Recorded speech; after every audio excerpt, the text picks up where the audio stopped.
All right, good morning, everybody. It is Jay again, and it is almost April here in Phoenix, Arizona. And you can see as we kind of walk around a little bit here, you can see that everything is already quite a bit awake, already green, already flushing. We can see that there are pretty much no more stick figures around the nursery. As a matter of fact, a lot of the, as you can see back here, a lot of the shade trees and the mulberries have already leafed out and have already grown in and made it pretty dark back here. So you can see that the jungle has pretty much filled in.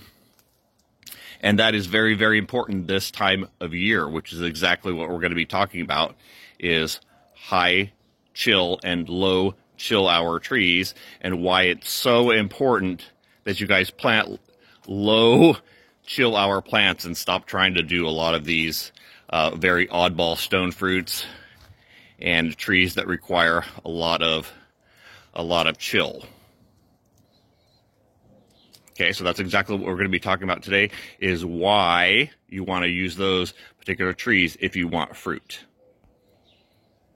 All right, of course, I have a couple shining examples here for you of what to look for and what not to look for, I suppose. So we're going to go over here.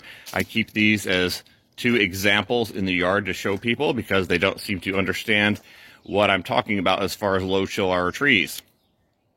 Okay, so like I said, it is almost April, and we are looking at an Asian pear. This is a true Asian pear in front of me, and you can see that this has no leaves on it yet. This is not dead. This is just still dormant. This is still asleep, right? So that it's not dead. You see he's nice and flexible here, but you can see that he has not broke dormancy and has not woken up yet. Neither has this peach right next to it. As a matter of fact, it's just barely waking up now. So it does have a few leaves. But if you look at this peach tree as well, you can see that it is also dormant, let's call it, right? So these two trees I keep as examples because everything else around them and all the other trees, of course, are definitely in a different stage of growth, and that's what you want because we have the heat coming on, right?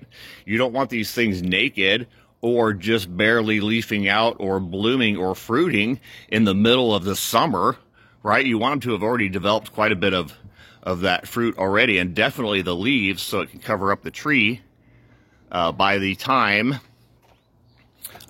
summer comes on. Okay, so now let's look at some of the low chill hour stuff instead, right? Let's just go right over here, and we're going to look at the pears, the low chill hour pears. And you can see that they have already completely leafed out, already flowered. This one's way past its flowering stage already, and already setting pears. So you can see the little pears here. This is a Southern King pear. This is a Kiefer pear. You see that he's already set his fruit. And then right next to it here, this is an Asian pear. This is one that I carry. And you can see that it already has fruit on it as well. Okay? So not only have they woken up, but they've already bloomed and they've already set fruit way before those have even woken up yet.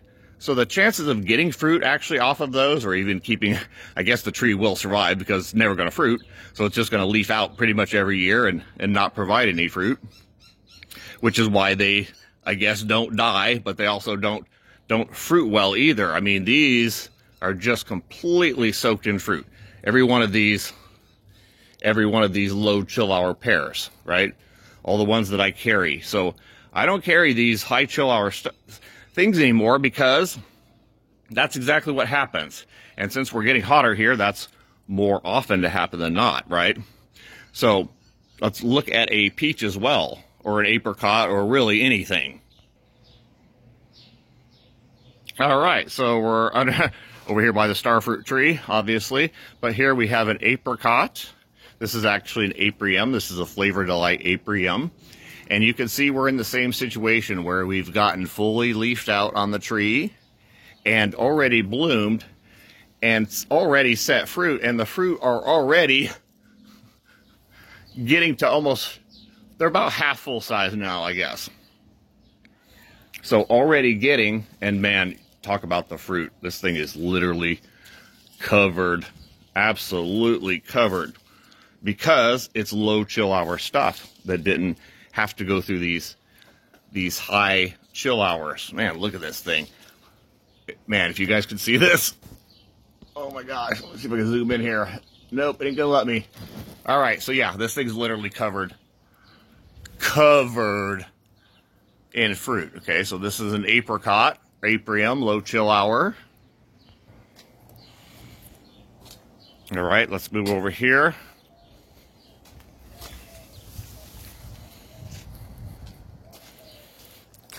Walk right by the mulberries.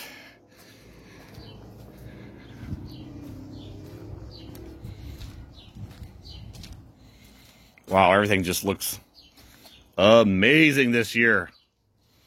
Absolutely amazing. Okay, let's look at the peaches. Here we are. These things look absolutely beautiful. They are already fully awake, already charging to the sky. You see how green these are. Look at all this new growth, right? Same with peaches, though. Here's an older peach. Oh my gosh. This thing's just absolutely full of fruit too. So they've already set. You can see that they're already set, and a lot of these are already growing to good size. So this is what you want, not over there, right? That's a lot of the stuff that I got sold before I started a nursery and knew what I was doing, and it was easier for people to hawk trees to me. So that's what I used to, think would work. Possibly I'll get the chill hours for something like that. Absolutely not. So this stuff just works absolutely perfect. We are almost summer. That's the importance of the low chill hour stuff, is you already want it fully leafed out, preferably already fruiting before May comes. And in fact, a lot of these are they're gonna ripen, and you're gonna eat them in May. Okay? So that is one of my most important lessons that I think that, like I said, I've learned from doing this, is make sure you get things that are in the chill of your area, because you will absolutely get fruit if things are picked correctly. Like a lot of people lost their mulberries this year, but we ain't losing nothing. Oh my gosh, there's so many mulberries. Oh, there's so many mulberries on these trees this year. And a lot of that is because the bodies are planted down in here where it's nice and cool, and the body stays nice and shaded on a lot of these mulberries. So that is why even during a warm year, we can get this extreme production on these mulberries, is because they're down here in the food forest where it does stay just a little bit cooler. It's not being beat on by the sun, which is heating it up in the wintertime. All right, guys, that is it for today. Real quick little video on why you want to choose high chill or low chill trees if you live in Phoenix, and high chill if you live somewhere where it's cold. All right, guys, that is it for today. Thank you for watching. Hit that like button, and please subscribe. If you would like some of this content, we are going more tropical, and we are having fun at this, guys. All right, thank you for watching.